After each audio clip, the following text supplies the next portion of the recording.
Hello बच्चों, कैसे हैं आप सब। मैं आशा करती हूँ आप सब घर पर बहुत अच्छे से और सुरक्षित होंगे।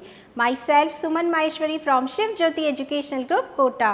बच्चों, मैम आज आपको जो अभ्यास कार्य करवाने वाली है वह है रिक्त स्थान भरो, और यह अभ्यास कार्य व्यंजनों से संबंधित है।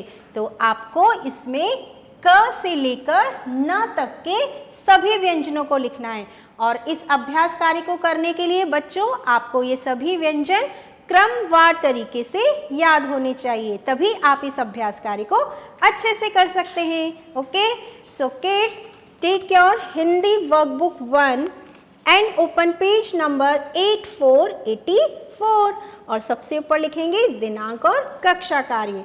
तो चलिए हम शुरू करते हैं। यस, सबसे पहला व्यंजन यहाँ पर लिखा हुआ है, वह कौन सा व्यंजन है? क, व्यंजन क।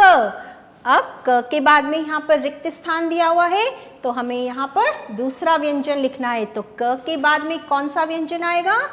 यस, व्यंजन ख। तो यहाँ इस रिक्त स्थान में हम बनाएंगे व्यंजन ख। आप सभी को व्यंजन बहुत अच्छे से बनाने आते हैं। ओके, तो आप यहाँ पे लिखेंगे क के बाद में व्यंजन ख। ख के बाद में अगला व्यंजन ग, जो कि यहाँ पहले से लिखा हुआ है। अब ग के बाद वाला व्यंजन ग के बाद आएगा घ, ग के बाद घ। तो इस रिक्त स्थान में हम लिखेंगे घ, लाइक दिस। और सबसे आखिरी व्यंजन इस पंक्ति का अंग। तो आप देख रहे हैं ये पहली पंक्ति पूरी हो गई है हमारी। क, ख, ग, घ और अंग। अब अगली पंक्ति में चलते हैं। हमारी जो दूसरी पंक्ति है उसमें सबसे पहला व्यंजन कौन सा आएगा? यस, वेरी गुड बच्चों, इसमें आएगा व्यंजन च। तो हम इस रिक्त स्थान में लिखेंगे व्यंजन च, लाइक दिस। च के बाद में आएगा छ, जो यहाँ पहले से लिखा हुआ है। छ के बाद में अगला व्यंजन आएगा यस, ज। तो इस रिक्त स्थान में हम लिखेंगे व्यंजन ज। ज के बाद अगला व्यंजन है झ, और इस पंक्ति का आखिरी व्यंजन क्या होगा? यस, य खाली। तो यहाँ पर इस रिक्त स्थान में हम लिखेंगे इयं,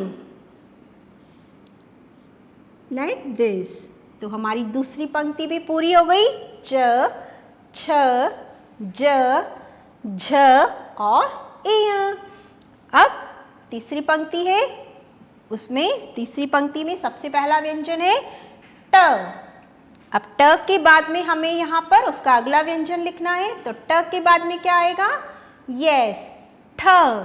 तो यहाँ पर हम बनाएंगे ठ, लाइक दिस।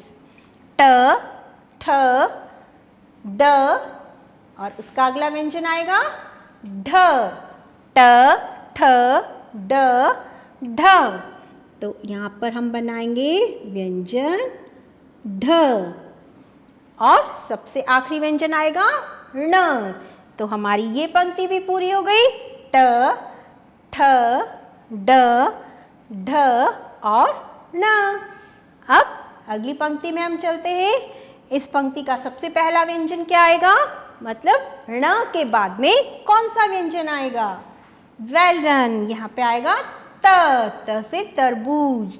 तो इस रिक्त स्थान में हम लिखेंगे व्यंजन त। त के बाद में लिखा हुआ है थ। अब उसका अगला व्यंजन हमें लिखना है त, थ, और अगला व्यंजन है यस, द। तो इस रिक्त स्थान में हम लिखेंगे द। फिर से पढ़ते त, थ, द, ध, और सबसे आखिरी व्यंजन यस, न। तो इस रिक्त स्थान में हम यहाँ पर बनाएंगे व्यंजन न। तो ये हमारी पंक्ति पूरी हो गई। त, थ, द, ध और न। और आप देख रहे बच्चों, हर पंक्ति में हमने कितने व्यंजन लिखे हैं? 5 व्यंजन। ओके, सो किड्स, आपको अपनी हिंदी वर्कबुक 1 के पेज नंबर 8484 पर इस अभ्यास कार्य को पूरा करना है, like this. Thank you, have a good day.